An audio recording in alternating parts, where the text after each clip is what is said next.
Hi there, I'm Colleen Derrick, a financial advisor with Swaggers Insurance.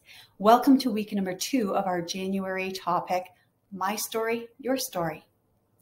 This was inspired by my own journey to look back at 2021 and see it as a year many described as full of trials, turbulence, possibly tribulation. Glean the good from it and use that to transition myself into a 2022 journey that is positioned for success. To really question what my success looks like, not judged by other people's agendas, but what's really going to reflect who I am, what matters to me, what I value. We're going to of course, stick to our 4-week formula. Week number 1, we discussed looking in, setting our mindset to kindness. And if you didn't know who you were, to discover a bit about who you are. And if you thought you knew, rediscover. Have you changed? What's new? What didn't you expect to see there? Or what are you a little sad to see is missing?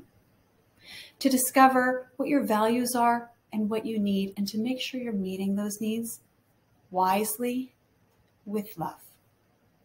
Week number 2, we're going to do look up and envision. This is my friend Connie's favorite because she is a dreamer. And if you need any help with that, look up Connie Jacob, people, from the Flourishing Tribe, because she will help you tap into your dreams. We're going to do a condensed cheat sheet, which is what my 4-week mini courses are. They distill a whole lot of amazing information and try and pack it down into one palatable, doable, week-by-week step for you to apply. So you get some real life ground value out of it. Week number 3, look back and assess. Hindsight's 2020. Let's utilize that. And then we're going to tie up the month with look around and consider, because we learned in COVID that isolation is not healthy when it makes us alone.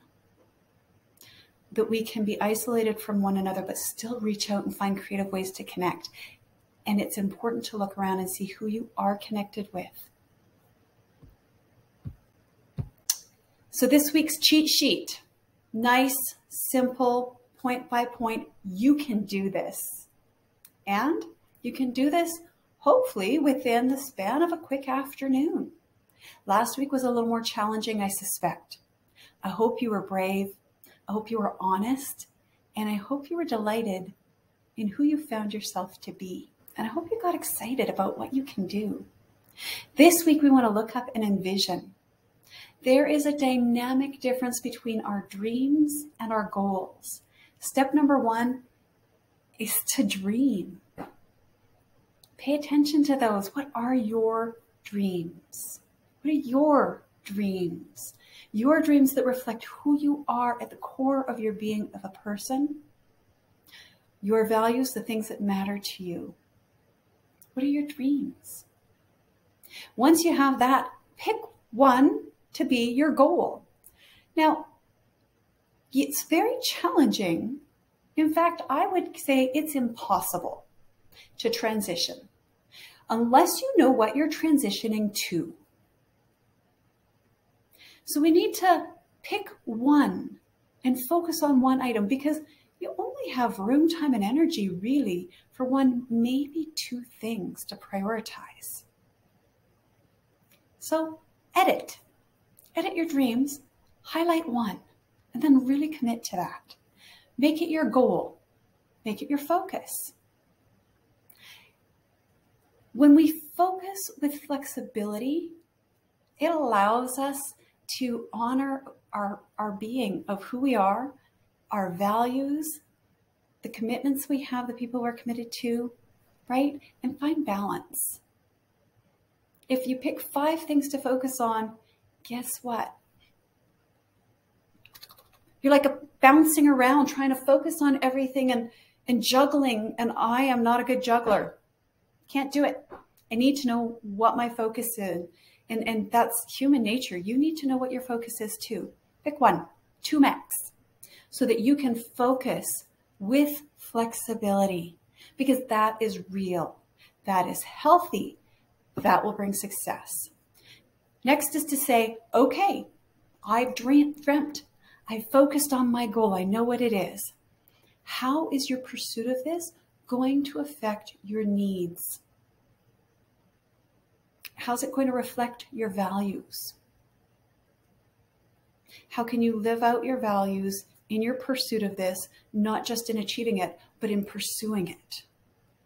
And how can you honor your needs and still meet them and not make sure you're deficient in your process of pursuing this goal? And then finally, what will success look like for you? You don't have to impress me. You don't have to prove to me that you are a success. You don't have to meet my criteria. I need to do that. So for my story, I need to know what this chapter is going to read as success for me. And my word for this year is satisfy, inspired by Psalm that says, "You'll satisfy me in the morning with your unfailing love, O Lord, that I may rejoice and be glad all my days." That's my inspiration word for this year. So what is success going to look like for me this year? If I'm satisfied, if I am daily being satisfied by God's unfailing love so that I can rejoice and be glad. That doesn't have to work for you. What's your success story? Have a great second week, and I'll meet you next week for step number 3, hindsight.